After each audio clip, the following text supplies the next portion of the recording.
Sometimes death does not come through malice, or through an unfortunate set of circumstances, or even a fatal mistake. Sometimes it is a direct consequence of overconfidence, stubbornness, and a complete refusal to stop. In these stories, no one was deliberately looking for danger, but each of the characters was convinced that they were right, at any cost. The cameras captured the moments when a minor conflict, a domestic quarrel, or a tantrum turned into a point of no return. These are 7 realistic stories about how the desire to control others sometimes ends in a complete loss of control over one's own life. On September 12, 2016, the gated community of Sunrise Ridge in the suburbs of Scottsdale, Arizona, was living its usual busy life. The reason for this was not crime or economic problems, but an internal conflict that had been going on for years. At the center of this conflict was Patricia Whitfield, the 52-year-old president of the Homeowners Association. During her 6 years in office, she transformed the HOA from a formal body into a tightly controlled system. Patricia documented violations with an almost professional thoroughness, took photos of lawns, measured the height of hedges, and issued fines for the slightest deviation from the rules. Neighbors complained of psychological pressure, but formally, she was acting within the charter. In the evening of that day, an extraordinary meeting of residents was convened in the clubhouse of the complex. The reason was Patricia's proposal to introduce new restrictions, including a ban on holiday decorations and stricter rules for pets. About 80 people gathered in the hall. The atmosphere was tense from the first minutes. During the discussion, residents began to openly object, interrupting and questioning her authority. According to eyewitnesses, Patricia quickly lost her temper. Her voice became louder, her movements more abrupt, and her language more aggressive. At one point, she climbed up on a wooden chair near the podium, trying to physically dominate the room and shout down the noise. The chair was not designed for such a load. One of the legs broke, and Patricia fell backwards, hitting the back of her head on the stone edge of the fireplace. The impact was instantaneous and fatal. At first, the audience did not realize the seriousness of the incident, considering the fall to be part of an emotional scene.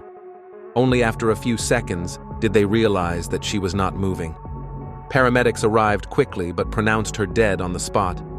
A forensic examination revealed a fracture of the skull base and instantaneous arrest of vital functions. The police found no signs of violence or foul play. The incident was classified as an accident. Following Patricia's death, the Homeowners Association was temporarily dissolved, and most of its rules were rescinded in the months that followed. For the residents of Sunrise Ridge, this tragedy was an example of how a long-standing need for control can lead to a fatal moment when a person literally loses the ground under their feet. On March 8, 2014, the historic district of Charleston, South Carolina, was crowded with tourists and locals. Friday night traditionally meant lines at restaurants and full houses. The Italian restaurant in the old brick-walled building was no exception. At about 7 in the evening, there were more than 60 guests inside. Among them was Brenda Payton, 47, an insurance agent by profession and well known to the staff of many establishments in the city as a problem customer. For years, she had been using complaints as a tool of pressure, systematically seeking free meals or compensation. The restaurant workers knew her name, but that evening, the staff decided to follow the rules. The conflict began almost immediately after the order was placed. Brenda loudly stated that the bread was not warm enough and the wine had a foreign odor. The manager offered to replace it, but this only increased her irritation. Witnesses described her behavior as demonstrative and aimed at attracting the attention of the entire room. She raised her voice, threatened to sue, and demanded immediate compensation. At one point, Brenda stood up on a chair, calling on other patrons to boycott the establishment. During her sudden movements, she hit a decorative wooden wine barrel that was standing against the wall as an element of the interior. The barrel was not properly secured and lost its balance. It tipped forward and hit Brenda in the chest, pinning her against the brick wall. The impact resulted in multiple rib fractures and lung compression. According to eyewitnesses, she was able to take only one sharp breath, after which she lost consciousness. Paramedics arrived a few minutes later, but resuscitation efforts were unsuccessful. Doctors pronounced her dead from acute respiratory failure caused by a chest injury. The police ruled the incident an accident, stating that the victim's aggressive behavior was the trigger for the tragedy. It later turned out that Brenda had a long history of similar incidents in different cities. After her death, the restaurant revised its interior safety standards, and the owners of other Charleston establishments began to take heavy decorative elements more seriously. For many, this story has become a reminder of how the desire to dominate a public space can result in a fatal loss of control.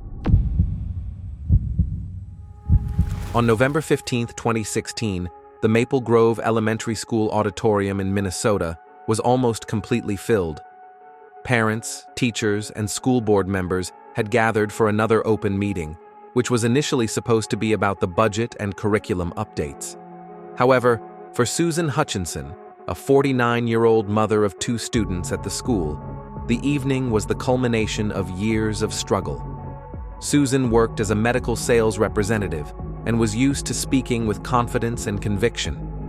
For several years, she had been actively opposing the use of modern technology at school, convincing other parents that Wi-Fi, tablets, and interactive whiteboards were causing irreparable harm to their children's health. Her arguments were based on selective studies and pseudoscientific publications, but she presented them as indisputable facts. The school administration repeatedly tried to restrict her speech, but formally, Susan was acting within the rules of public hearings. That evening, she prepared a lengthy presentation, printing out dozens of pages of graphs and quotes. Witnesses recalled that even before the meeting began, she looked tense, breathing rapidly and complaining of a headache, but refused to leave the room. When she was given the floor, Susan immediately switched to a raised tone, accusing the school board of deliberately endangering the children. She gestured, slammed papers on the podium, and interrupted any attempts to ask clarifying questions. With each passing minute, her speech became more and more aggressive. The audience noticed that her face turned red and sweat appeared on her forehead, despite the cool temperature in the room. Several teachers later testified that they suggested she take a break, but Susan took it as an attempt to silence her. She stated that it was the wireless networks that were causing her physical pain and continued to scream, demanding that all equipment be immediately dismantled. Suddenly, her speech was cut off. Susan grabbed her chest, took a few uncertain steps backward, and collapsed next to the podium. The hall was silent for several seconds before someone rushed to call an ambulance. The paramedics arrived in less than 10 minutes, but all resuscitation efforts were in vain. The hospital pronounced him dead from a massive myocardial infarction. The autopsy showed the presence of severe coronary heart disease and chronic hypertension, which Susan knew about, but had not been treated properly. Doctors noted that prolonged psychological stress and regular emotional outbursts significantly increased the risk of a fatal attack. After her death, the school board changed the format of its meetings, introducing restrictions on the length of speeches and the mandatory presence of security and medical personnel. For the Maple Grove community, this case was a painful reminder that constant confrontation and refusal to hear others can destroy not only social ties, but also one's own life. On December 23, 2017, the Pioneer Place Shopping Center in Portland, Oregon, was crowded with shoppers. The pre-Christmas rush was creating a tense atmosphere, and the customer service areas were working at capacity. Around 6 p.m., Linda Blackwood, a 44-year-old mortgage broker who had been on the internal problem customer lists of the region's retailers for several years, approached the returns desk at a major department store. Her pattern was simple and repetitive. She would buy expensive items, use them heavily, and then try to return them under the guise of gifts or defective goods. That evening, her cart was filled with a designer bag with signs of wear, shoes with worn soles, and clothes without original tags. The customer service manager recognized Linda immediately and politely, but firmly refused to accept the return, citing store policies and previous incidents. This was a trigger for Linda. Witnesses recalled that her behavior changed instantly. Her voice broke into a shout, her face turned red, and her movements became abrupt and chaotic. She began accusing the staff of conspiracy, threatened to take legal action, and demanded that the company's management be called immediately. When security tried to calm her down and take her aside, Linda grabbed several items from a nearby display case and began throwing them toward the counter. The culmination was a large crystal vase from the Christmas display. It was heavy and intended solely for decorative purposes. Linda lifted it above her head and threw it forward with all her might. The vase smashed against the wall, and the fragments scattered across the floor. One of the large fragments bounced off at an angle and hit her in the side of the neck. The impact damaged a large blood vessel. Linda instinctively pressed her hand to the wound, but the bleeding was massive. She took a few steps and fell between the scattered goods. The staff immediately called the emergency services, but by the time the medics arrived, she had already lost consciousness. Doctors pronounced her dead from acute blood loss.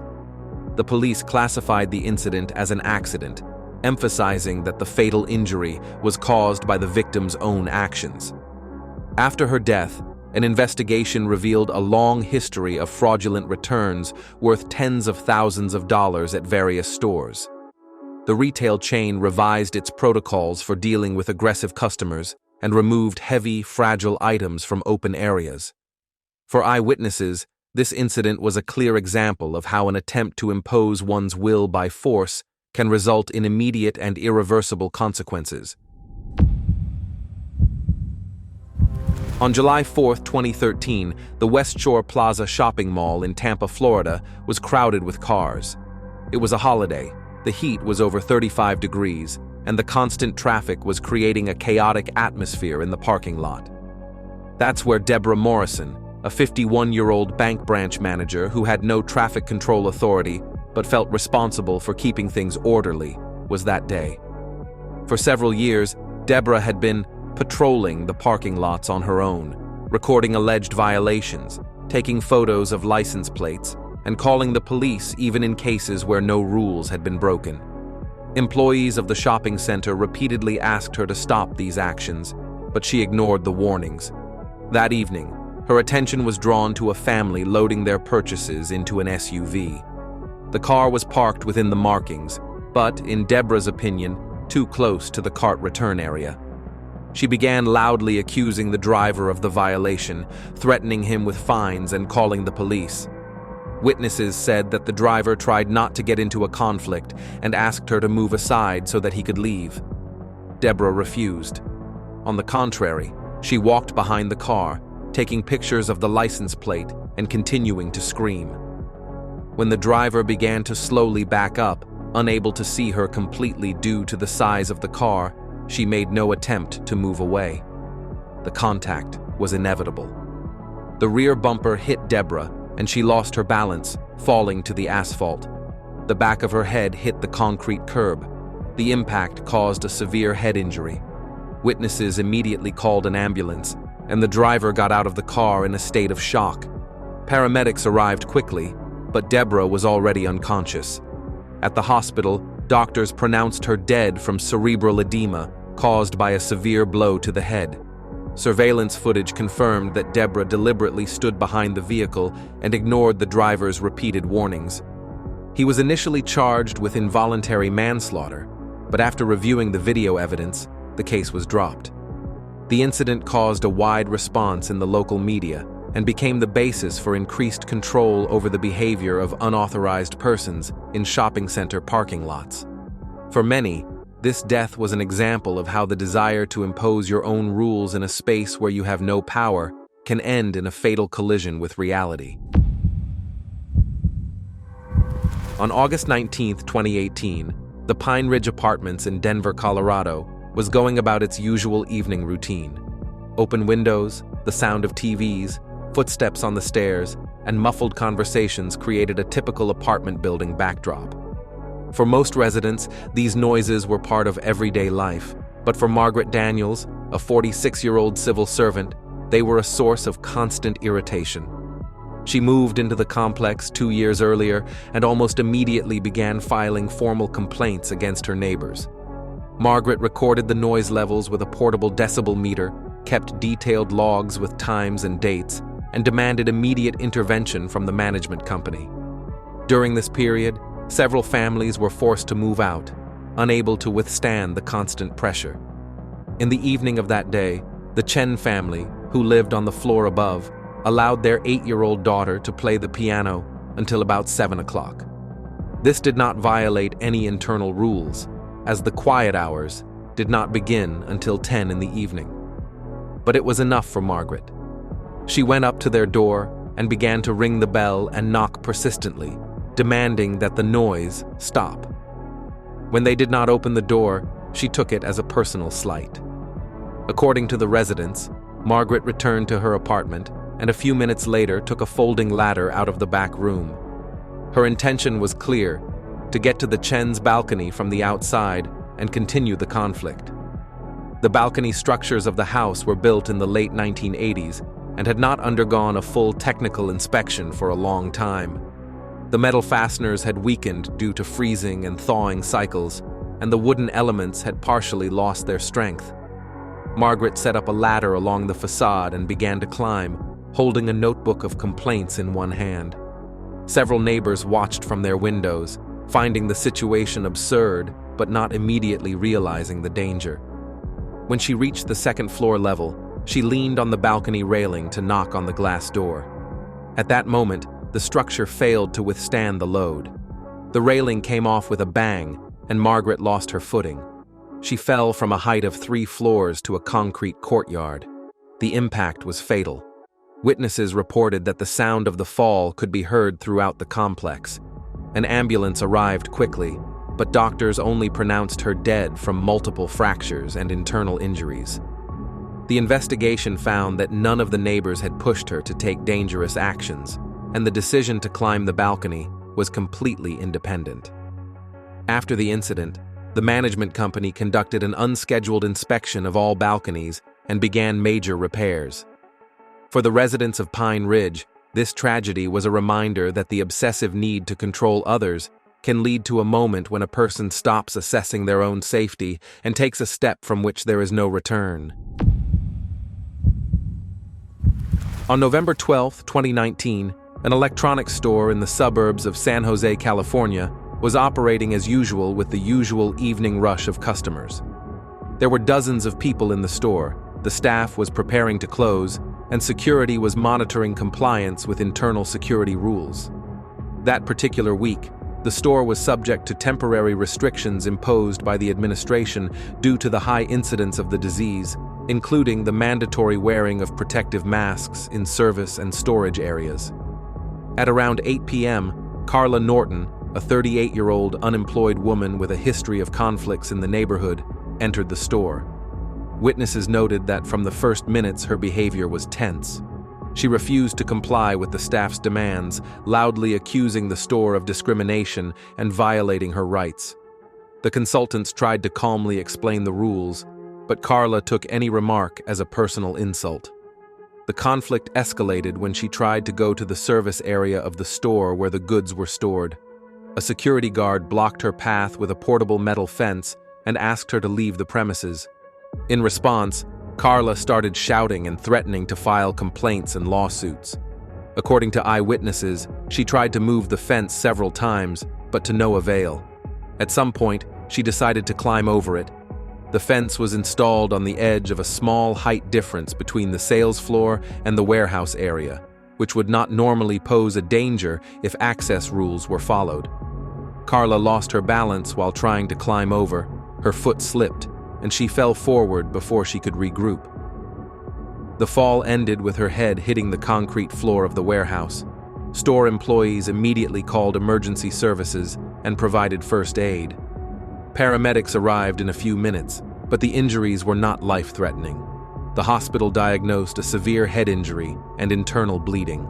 The police reproduced the course of events in detail using surveillance cameras. The recordings confirmed that Carla acted independently and there were no physical actions by staff or security. The incident was classified as an accident caused by a violation of internal safety rules.